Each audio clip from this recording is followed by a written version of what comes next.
ఓం సమర్థ సద్గురు శ్రీ సాయినాథాయ నమః. శ్రీ సాయి లీలామృతము అధ్యాయం 1. శ్రీ సాయిబాబా జీవితం.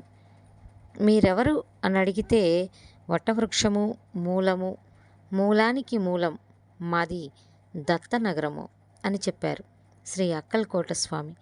ఆయనే ఇంకొకసారి అఖండ విశ్వమే మేము అన్నారు. శ్రీ సాయిబాబా యొక్క మరొక రూపమే శ్రీ అక్కల్కోట స్వామి. వీరిద్దరి చరిత్రలు దత్తావతారం అనే బంగారు నాణానికి బొమ్మ బొరుసు అనవచ్చు.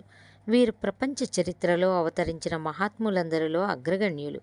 ఈ విషయం శ్రీ మెహర్ బాబా కూడా శ్రీ సాయి ఈ విశ్వమంతటికి గురువు అనదగిన వారని స్పష్టంగా చెప్పారు. ఆయన నివాసం వలన షిరిడీ వంటి మారుమూల కుగ్రామం కాశీ, తిరుపతి వంటి మహాక్షేత్రమైంది. అయితే ఈ క్షేత్రాలు ఒక మతం వారికి మాత్రమే పవిత్రమైతే షిరిడీని మహాక్షేత్రంగా తలచేవారు ఎందరో అన్ని మతాలలోనూ ఉన్నారు. అక్కడ అనుభవమయ్యే శాంతి అనుభవించవలసిందే కానీ మాటలలో చెప్పలేనిది. మనకు ఇంటి వద్ద ఏమి చేసినా శాంతించని మనస్సు షిరిడీలో కాలు పెట్టగానే ప్రాపంచిక వ్యవహారాలన్నింటినీ మరచి మహాశాంతిని పొందుతుంది. ఎక్కడ అలా శాంతి లభిస్తుందో అదే మన పరమ గమ్యమన్నది ఋషివాక్యం. శ్రీ సాయిబాబా షిర్డీలో సుమారు 60 సంవత్సరాలు నివసించినప్పటికీ ఆయన కీర్తి మధ్యాహ్న సూర్యుని శోభలాగా అన్ని దిక్కులా కూడా ఆ కాలంలోనే వ్యాపించినప్పటికీ అసలు ఆయన పేరేమో, ఊరేమో, తల్లిదండ్రులు ఎవరో, కులగోత్రాలేమిటో ఎవ్వరికీ తెలియలేదు. ఆయన దర్శనానికి నిత్యము ఎందరెందరో అన్ని ప్రాంతాల నుండి వస్తుండేవారు. కానీ వారిలో ఏ ఒక్కరూ ఆయనను గురించి ఏమీ చెప్పలేకపోయారు. ఆయనతో సన్నిహితంగా చాలా కాలం ఉన్నవారు కూడా ఆయన నుండి ఈ వివరాలు తెలుసుకోలేకపోయారు. దైవం వలనే నిజానికి ఆయన నామరహితుడు. ఇలానే దైవం యొక్క గుణాలన్నీ బాబాలో సంపూర్ణంగా కనిపిస్తాయి. షిరిడీలో వెలిసిన ఆ దేహమే తామన్న భ్రాంతి ఆయనకెన్నడూ లేదు. సర్వగతమైన చైతన్యమే ఆయన నిజతత్వమని భక్తులందరూ అనుభవపూర్వకంగా గుర్తిస్తూ వచ్చారు. ఆ దేహానికి కారణమైన వారే తమ తల్లిదండ్రులు అని, వారు ఆ దేహానికి పెట్టిన పేరే ఆయన పేరని ఆయన ఎలా తలుస్తారు? ఈనాడు పెద్ద పెద్ద భవనాలతో, ఎన్నెన్నో దుకాణాలతో, వజ్రాల ద్వీపములా వెలుగొందుతున్న షిరిడీలో రాజభవనం వంటి సమాధి మందిరంలో సింహాసనంపై కూర్చున్న సామ్రాట్టుల శ్రీ సాయినాథుని మూర్తి శోభిస్తూ ఉంటుంది. దేశం నలుమూలల నుండి వారి దర్బారుకు చేరిన భక్తులెందరో తెచ్చిన లెక్కలేనన్ని మాలలతోనూ, క్రొత్త వస్త్రాలతోనూ, ప్రతిక్షణము సరికొత్త అలంకరణలతో ఆయన వెలిగిపోతుంటారు. దీనికి నేటి షిరిడీ క్షేత్రానికి ఎంతో చక్కని పోలిక ఉన్నది. కానీ సుమారు 130 సంవత్సరాల క్రిందట ఆ జిల్లాలోనే ఎక్కువ మందికి తెలియని చిన్న గ్రామాలలో ఒకటి ఆనాటి షిరిడీ. అక్కడ 80 గడపలకు మించి ఉండేవి కావు. దాదాపు ఇళ్ళన్నీ మట్టి కట్టడాలే. 1-2 గుడిసెలలో నిత్యావసర వస్తువులు అమ్మేవారు. గ్రామానికి అన్ని వైపులా తుమ్మ పొదలు, చిట్టడవి పొలాలు ఉండేవి. అరుదుగా ఎప్పుడైనా ఆ ఊరిలోకి గుర్రపు బండి వస్తే ఆ గ్రామంలోని పిల్లలు, పెద్దలు చోద్యంగా చూచేవారు. నిజానికి ఆ సమీపంలోని రహతా గ్రామానికి మాలపల్లె షిరిడీ. ఆ గ్రామంలో జరిగే గొప్ప వేడుక వారానికి ఒకసారి జరిగే సంత మాత్రమే. ఎప్పుడైనా కాలినడకన దేశ సంచారము చేసే యాత్రికులు, సాధువులు, ఫకీర్లు ఆ గ్రామంలోని మారుతి ఆలయములోనో లేక తాకియాలోనో బస చేసేవారు. ఆనాటి షిరిడీలో ఈనాటి మన జీవితాలలో లాగానే సరి అయిన వీధి కానీ, వీధి దీపాలు కానీ ఉండేవి కావు. గ్రామంలో తలుపులు కూడా లేని మారుతి, శని, గణపతి, మహాదేవుల ఆలయాలు కూడా ఉండేవి. ఒకసారి ఒక పిచ్చివాడు ఆ మందిరాలలో జొరబడి ఆ విగ్రహాలను విరక్కొట్టాడు కూడా. వాటికి ఎలాంటి రక్షణ ఉండేది కాదు. గ్రామ మధ్యంలో ఒక విఠలుడి ఆలయం, గ్రామ ప్రవేశంలో గ్రామదేవత ఖండోబా ఆలయము ఉంటాయి. శ్రీ సాయి 1854 ప్రాంతంలో ఒకరోజు ఆ గ్రామానికి ఉత్తరాన ఉన్న ఒక వేప చెట్టు కింద కూర్చొని కనిపించారు. నాడు ఆయనను చూచిన వృద్ధురాలు, ఆవిడే నానా చౌక్తార్ తల్లి. ఆవిడ ఇలా చెప్పింది: ఈ బాలుడు మొదట వేప చెట్టు క్రింద ఆసనం వేసుకుని కూర్చుని కనిపించాడు. అతడి రూపం మనోహరముగా ఉండేది. ఎప్పుడూ ఎవరింటికి వెళ్లకుండా ఆ చెట్టు నీడనే ఉండేవాడు. పగలెవరితోనూ కలిసేవాడు కాదు. రాత్రి సమయాలలో కూడా అతడు భయమెరుగడు. చూడ్డానికి చిన్నవాడే అయినా అతడి చర్యలు అతడు మహాజ్ఞాని అని సూచించేవి. అంత చిన్న వయసులో చలికి వేడికి చెల్లించక తపస్సు చేసే అతడిని చూచి అందరూ ఆశ్చర్యపోయారు. అతడు వైరాగ్యమూర్తి. అతని స్థితి ఎవ్వరికీ అంతుపట్టనిది. ఈ కుర్రవాడు అకస్మాత్తుగా ఎక్కడి నుండి వచ్చాడా అని అందరూ అనుకునేవారు. ఒకసారి గ్రామదేవత ఖండోబా ఒకరికి పూనితే గ్రామస్తులందరూ ఇతనిని కన్న పుణ్యాత్ములెవరు, ఇతడు ఎక్కడి నుండి వచ్చాడు అని అడిగారు. ఆ గణం వారి చేత ఒక గెడ్డపార తెప్పించి ఆ చెట్టు క్రింద ఒక చోట త్రవ్వించాడు. అక్కడ ఒక బండ, దాని కింద కొన్ని ఇటుకలు కనిపించాయి. ఆ బండను తొలగిస్తే దాని అడుగున భూగర్భములోనికి దారి కనిపించింది. అందులో తిని వదిలేసిన పదార్థాలు, పూజా ద్రవ్యాలు, వెలుగుతున్న 4 ప్రమిదలు ఉన్నాయి. అప్పుడు ఆ గణం, ఈ బాలుడు ఇక్కడ 12 సంవత్సరాలు తపస్సు చేశాడు అని చెప్పాడు. అప్పటి నుండి ప్రజలు అనేక ప్రశ్నలతో ఆ బాలుణ్ణి విసిగించసాగారు. అతడు అది గురుస్థానమని, ఆ బండను తిరిగి మూసివేయాలని చెప్పి అలానే చేయించాడు. తర్వాత కూడా ఒకసారి ఆ వేప చెట్టు దగ్గరున్న భవనానికి మరమ్మతులు చేస్తుంటే దాని కింద ఆ భూగృహము, సమాధి కనిపించాయి. వాటిని గురించి అడిగిన భక్తులతో కూడా బాబా అలానే చెప్పారు. తర్వాత అక్కడ ఒక రోజున పిల్లలు ఆడుకుంటూ ఆ బండను తొలగించి చూచారు. అక్కడ భూమిలోకి మెట్లు, చాలా పొడవుగాను చీకటిగాను ఉన్న గుహ కనిపించాయట. ఈ వివరాలు శ్రీ సాయి శరణానంద ఇలా రాశారు. ఒకప్పుడు బాబా మసీదులో ధుని దగ్గర ఉన్న స్తంభాన్ని నాకు చూపి, దాని క్రిందనే ఒక గుహ ఉన్నదని, తాము అందులో నివసించామని, ఎవరైనా మహాత్ములు వచ్చినప్పుడు తప్ప తామెప్పుడు బయటికి వచ్చేవారు కారని, తమ గడ్డం పొడుగ్గా పెరిగి నేలను తాకేదని నాతో స్వయంగా చెప్పారు. బాబా మరొకప్పుడు సగుణమేరు నాయక్తో, ఏమిటి 1-2 రోజుల ఉపవాసానికి కూడా తట్టుకోలేవా? నేను 12 సంవత్సరాలు కేవలం వేపాకు తిని జీవించాను అన్న మాటలు ఈ వృత్తాంతాన్ని బలపరుస్తాయి. ఫిబ్రవరి 14, 1912న సాయి తాను చేసిన గురుసేవ గురించే కాబోలు ఇలా చెప్పారు. తామెన్నో కష్టాలు కోర్చామని, నెలల తరబడి ఆహారం లేకుండా ఉన్నామని, వేప మొదలైన ఆకులు మాత్రమే తిన్నామని చెప్పారు. భగవంతుని కృప వలన ఆయన శరీరం శుష్కించి ఎముకలు కూడా నిలవజాలని స్థితిలో ఉన్నప్పటికీ తమకు ప్రాణం పోలేదు అన్నారు. ఇది కాపర్దే తన డైరీలో రాసుకున్నటువంటి విషయం. ఈ బాలునికి 16 సంవత్సరాల లోపలే అంతగడ్డం ఎలా పెరిగింది? అసలు ఆయన వయస్సెంత? ఒకప్పుడు ధూళియా కోర్టులో ఒక దొంగ తన వద్ద పట్టుబడిన వస్తువులను తను దొంగిలించలేదని, తనకు సాయిబాబా ఇచ్చారని చెప్పాడు. అంతటి కోర్టు వారు సాయిబాబాను కోర్టుకు హాజరు కమ్మని సమన్లు జారీ చేశారు. బాబా ఎందరికో పూజ్యులవ్వడం వలన భక్తులు పెట్టుకున్న అర్జీని అనుసరించి ఆయన వద్దకే కోర్టు ప్రతినిధి వచ్చి విచారణ జరిపాడు. దానిలో ఉన్నటువంటి ముఖ్య అంశాలు ఇవి. న్యాయవాది అడుగుతున్నాడు, మీ పేరేమి? అందుకు సమాధానంగా బాబా, వీరంతా నన్ను సాయిబాబా అంటారు. మీ తండ్రి ఎవరు? అది సాయిబాబాయే. మీ గురువు ఎవరు? ఆయన పేరేమిటి? వెంకూసా. మీ మతం? కబీరు. మీ కులం? దైవం. మీ వయస్సు? లక్షల సంవత్సరాలు. సరిగ్గా చెప్పండి, నేనెన్నడూ అబద్ధం చెప్పను.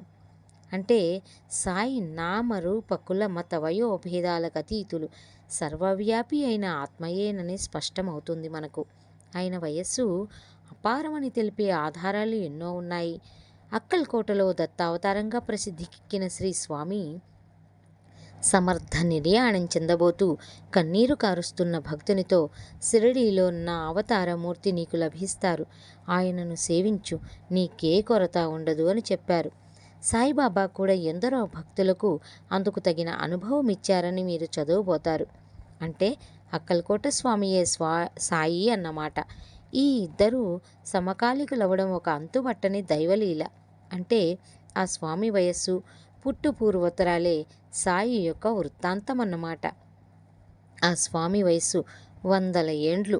ఆయన రెండవ దత్తావతారమైన శ్రీ నరసింహ సరస్వతియే. అంటే వారికి పూర్వావతారమైన శ్రీపాద శ్రీవల్లభులే. అంటే స్వయంగా సనాతనుడైన దత్తస్వామియే అన్నమాట. ఆయన ఎందరికో అటువంటి దివ్య దర్శనాలిచ్చారు. అంతేకాదు, ప్రొఫెసర్ బాలకృష్ణ ఉపాసనీ శాస్త్రి ఒకప్పుడు రిషికేశ్ తపోవనము వెళ్ళినప్పుడు అక్కడ అపారమైన వయస్సు గల ఒక సాధువుని దర్శించాడు. తర్వాత చాలా కాలానికి అతడు సాయిని దర్శించినప్పుడు ఆ తపోవన సాధువు తామేనని ఆయన నిరూపించారు. అంటే సాయి వయస్సు కూడా అపారమే కదా. అలానే రాజ్యం కోల్పోయి తిరుగుతున్న హుమాయూన్కు తమ ఆశీస్సుల వల్లనే అక్బర్ చక్రవర్తి పుట్టాడని, ఆ ముందటి జన్మలో తపస్సు చేసిన ముకుంద బ్రహ్మచారే అలా జన్మించాడని సాయి ఒక భక్తునితో చెప్పారు. తాము గతంలో కబీరునన్నారు. రామాయణ భాగవత కాలంలో కూడా తామున్నామని ఆయన చెప్పారు. ఈయన జన్మించిన మాట నిజమే అయితే నాటికే ఆయన పూర్ణుడైన జ్ఞాని అని ఆయనయే ఒకసారి ఇలా సూచించారు. నేను పుట్టినప్పుడు తనకు కొడుకు పుట్టాడని మా అమ్మ ఎంతగానో పొంగిపోవడం చూచి నేను ఆశ్చర్యపోయాను. ఆమె నన్ను కన్నదెప్పుడు? అసలు నాకు జననమున్నదా? నేను అంతకుముందు లేనా? ఇంత మాత్రానికే ఈమె పొంగిపోతున్నదేమిటి అని నేను అనుకున్నాను. ఇంత బాలుడు కొంతకాలానికి అకస్మాత్తుగా ఎక్కడికో వెళ్ళిపోయి సుమారు 1 సంవత్సరం తర్వాత షిరిడీ చేరి అక్కడే ఉండిపోయారు. ఈ మధ్యకాలంలో ఈయన ఎక్కడికి వెళ్ళారో ఏమి చేశారో ఎవ్వరికీ తెలియదు. ఆ కాలంలో తాము విస్తారంగా దేశ సంచారం చేశామని, కొంతకాలం అలీ అను ముస్లిం మహాత్ముని దగ్గర, తర్వాత రహటాలోని చావడిలోనూ ఉన్నామని కుశాల్బావు అనే భక్తునితో సాయియే చెబితే అతడు చంద్రభాన్ సేఠుకు చెప్పాడు. ఆ కాలంలో దౌలు సేఠ్ ఆయనకు చూచాడట కూడా. ఈ అలీ గారి చిత్రపటం 1918 తర్వాత కూడా అహ్మద్ నగర్లోని రహటేకర్ వాడాలో ఉండేది. తర్వాత తాము అహ్మద్ నగర్ నుండి రహటా వచ్చి కొంతకాలానికి షిరిడీ చేరామని శ్రీ సాయి కుశాల్బావుకు చెప్పడం జరిగింది. మరొకప్పుడు శ్రీమతి కాశీబాయి కణిత్కర్ అనే భక్తురాలితో శ్రీ సఖారాం మహారాజ్ అంగోన్ కవాడ్ అనే గొప్ప సాధువుతో కలిసి కొంతకాలం ఉన్నానని, ఆయన తన గురుబంధువు అని, అక్కడ ఆయనతో కలిసి ఒక మామిడి మొక్క నాటామని కూడా చెప్పారు. జోగ్ అనే భక్తుడు ఈ ఇద్దరిని దర్శిస్తుండేవాడు. ఒకసారి జోగ్ అంగోన్ కవాడులోని ఆ మామిడి చెట్టు కాయ కోసి షిరిడీకి తీసుకువెళ్ళాడు. కానీ అది పచ్చిదని దారిలో 2 మామిడి పండ్లు కొని అతడు బాబాకు సమర్పించాడు. బాబా ఆ పండ్లను స్వీకరించక ఆ మొదటి కాయనే కోరి తీసుకున్నారు. దానిని చూడగానే ఆనంద భాష్పాలతో ఆయన కళ్ళు నిండాయి. దానిని అటూ ఇటూ త్రిప్పి చూచి, ఇది ఇంకా పండలేదు అన్నారు. అవునన్నాడు జోగ్. సాయి మరికొద్దిసేపు దాన్ని తదేకంగా చూచి దాన్ని కోయించి భక్తులందరికీ పెట్టించారు. అదెంతో మధురంగా ఉండడం చూచి అందరూ ఆశ్చర్యపోయారు. రెండవసారి షిరిడీ చేరే నాటికే వారు పరిపూర్ణులని తెలిపే సంఘటన ఒకటి సాయికి ప్రత్యక్ష భక్తుడైన దామోదర్ రాస్నే గారి కుమారుడు నానా సాహెబ్ రాస్నే నాకు చెప్పారు. ఈయన శ్రీ గాడ్గి మహారాజ్ అనే మహాత్మునికి తన ఇంట ఆతిథ్యమిచ్చి వారి గురుసేవ గురించి అడిగితే ఆయన ఇలా చెప్పారట. మేము సామాన్యంగా వృత్తాంతం ఎవ్వరికీ చెప్పము. మా తల్లిదండ్రులు చాకలివారు. సేవ్గావ్ పతర్ది అనే ఊళ్ళో ఒక బట్టల దుకాణంలో పనిచేసేవాణ్ణి. ఒకరోజు దివ్య వర్చస్సు గల పఖీర్ ఒకరు ఆ గ్రామానికి వచ్చారు. ఆయన సేలు మాన్వత్ నుండి వచ్చారట. ఆయన ముస్లిం అన్న భావంతో ఎవ్వరూ భిక్ష వేయలేదు. మా దుకాణంలో కూడా యజమాని లేడు పొమ్మన్నారు. నాకు ఆయన్ను చూస్తూనే భిక్ష వేయాలనిపించి పరుగున పోయి రొట్టెలు కూర తెచ్చేసరికి ఆయన వెళ్ళిపోయారు. నేను ఆయనను వెతుకుతూ పోయేసరికి ఆయన ఒక ఏకాంత స్థలంలో కూర్చొని చేనులోని జొన్న కంకులు కోసుకుని తింటున్నారు. నన్ను చూచి కోపంతో, నీవిక్కడికి ఎందుకొచ్చావు అని గర్జించారు. మీకెవరూ భిక్ష వేయలేదని గమనించి ఇంటి నుంచి భిక్ష తెచ్చాను అన్నాను. ఓహో, నేనేమి కోరితే అది ఇస్తావా ఏం అని ఎత్తి పొడుపుగా అన్నారు. నా దగ్గర లేని డబ్బు తప్ప మీరేమి కోరినా ఇస్తాను అన్నాను. అయితే నీ ప్రాణం ఇవ్వు అన్నారు పంతంగా. అది నేను ఇవ్వగలిగింది కాదు, మీరే తీసుకోండి, నాకు ఈ జీవితం అంటే విరక్తి పుట్టింది అన్నాను. ఆ ఫకీరు నవ్వి నా తలపై చేయి పెట్టి ఆశీర్వదించారు. వెంటనే నా హృదయంలో చెప్పలేని మార్పు వచ్చింది. వారి సన్నిధి తప్ప మరేమీ కావాలనిపించలేదు. వారికి భిక్ష ఇచ్చాక ఇంటికి వెళ్ళి నాకు ఒక గొప్ప గురువు దొరికారని, నేనిక సంసారంలో జీవించలేనని చెప్పి వేగంగా ఫకీర్ వద్దకు చేరుకున్నాను. ఆయన నన్ను చూస్తూనే ఉగ్రులై, దుష్టుడా, నీకిచ్చింది చాలక ఇంకా పీడించుకు తినాలని వచ్చావే అని గద్దించి ఆ ప్రక్కనున్న శ్మశానంలోకి వెళ్ళారు. నేను మిమ్మల్ని విడిచి బ్రతకలేను అంటూ వారిని అనుసరించాను. అక్కడొక సమాధి ప్రక్కన గ్రుంట తవ్వి అందులో 2 కుండలు నీరు పోయమన్నారు. నేను అలానే చేశాను. ఆయన ఆ నీరు 3 దోసిళ్లు త్రాగి నన్ను త్రాగమన్నారు. అవి త్రాగగానే నాకు చాలాసేపు బాహ్య స్మృతి లేకుండా పోయింది. నాకు స్పృహ వచ్చేసరికి ఆయన ఎటో వెళ్ళిపోయారు. నేను ఆయన కోసం చాలా కాలం వెతికి చివరకు షిరిడీలోని మసీదుకు చేరాను. లోపల తెరలు దించి ఉన్నాయి. అచ్చట ఫకీరు స్నానం చేస్తున్నారు. నేను తెర పైకెత్తి చూచాను. నన్ను అనుగ్రహించిన ఫకీరే అయినా. నన్ను చూస్తూనే పట్టరాని కోపంతో ఆయన, లంజ కొడక, ఇప్పటికే నా రక్త మాంసాలు పీక్కుతున్నావు, ఎముకలు కూడా తినాలని వచ్చావట్రా అని ఒక ఇటుక విసిరారు. అది నా నొసట తగిలి నెత్తురు కారింది. మరుక్షణమే ప్రేమగా ఆయన, నిన్ను పూర్ణంగా అనుగ్రహించాను. భగవంతుని అనుగ్రహం నీకెప్పుడు ఉంటుంది. నిన్ను అందరూ దైవంగా కొలుస్తారు. ఇక నా వెంట తిరగవద్దు అన్నారు. కొంతకాలానికి ఆయనే శ్రీ గాడ్గి మహారాజుగా లోకపూజ్యులై ఎన్నో ధర్మశాలలు, పాఠశాలలు స్థాపించారు. వీరు సంకీర్తన చేస్తుంటే వేలాది భక్తులు చేరేవారు. ఆయన 1927 ప్రాంతములో తమ భక్తులతో కలిసి సంకీర్తన చేస్తూ షిరిడీ చేరారు. మధ్యలో ఆయన నేను మా ఊరు వెళ్ళిపోతున్నాను అని కేకలు వేస్తున్నారు. భక్తులతో కలిసి ఆయన కూడా షిరిడీ వీధులు చిమ్మి తర్వాత సమాధి మందిరానికి ఉత్తరాన సంకీర్తన చేశారు. చివరకు భక్తులతో ఇదే మన ఆఖరి కలయిక అని చెప్పి వెంటనే లేచి కాలినడకన నర్మదా తీరములోని బధోచ్చని చేరి అక్కడే మహాసమాధి చెందారు. అంటే సాయి మరల షిరిడీ చేరే నాటికే సమర్థుడైన సద్గురు అన్నమాట. తర్వాత సాయి ఆ ప్రాంతంలోని యవల, పుంతంబ వంటి గ్రామాలలో పర్యటించారు. ఆయన పుంతంబాలో శ్రీ గంగఘీర్ బాబా అనే సాధువును కలిశారు. మీరు మహనీయులు, నా వద్దకు రావడమేమిటి? నేను కేవలం మేకలు కాచేవాణ్ణి, మీరు సింహాలను, ఏనుగులను శాసించగలరు అన్నారు గంగఘీర్. సాయి నవ్వి వెళ్ళిపోయారని పుంతంబాకు చెందిన ఒక వృద్ధుడు చెప్పాడు. శ్రీ సాయి చరిత్రలోని మొదటి ఘట్టం వేప చెట్టు కింద ప్రారంభమై అక్కడే ముగిసింది. తర్వాత ఆయన పర్యటనల గురించి నేపథ్యంగా మాత్రమే తెలిసింది. ఈ దివ్య నాటకములో ఇది నాంది ప్రస్తావన. అసలు నాటకం మరలా వేరొక చోట ప్రారంభమవుతుంది. ఔరంగాబాద్ జిల్లాలోని పైఠాన్ అంటే ప్రాచీన ప్రతిష్టానపురం. ఆ ప్రాంతమంతా జ్ఞానేశ్వర మహారాజ్, జనార్దన స్వామి, ఏకనాథుడు, సమర్థరామదాస స్వామి వంటి మహనీయుల సంచారం వలన ఎంతో పవిత్రమైంది. గోదావరి ఉపనది అయిన ఏలగంగ అచ్చటి ధూప్ ఖేడా అనే గ్రామానికి ప్రదక్షిణం చేసి ముందుకు సాగుతుంది. దానికి అవతల ఒడ్డున ఒక మైదానము, మహావృక్షాలతో నిండిన ఒక తోపు ఉండేవి. ఆ గ్రామానికి చెందిన శ్రీమంతుడైన ముస్లిం చాంద్ పాటిల్ ఔరంగాబాద్ వెడుతుండగా ఒకసారి అతడి గుర్రం తప్పించుకొని పోయి 2 నెలలు ఎంత వెతికినా కనిపించలేదు.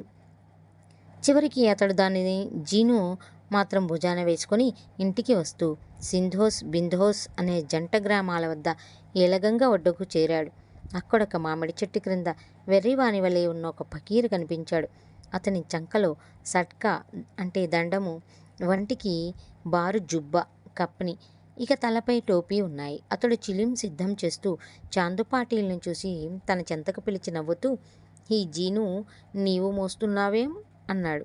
పాటిల్ తన గుర్రం సంగతి చెప్పగానే ఫకీరు అది ఏటి ఒడ్డున ఉన్నది చూడమన్నాడు.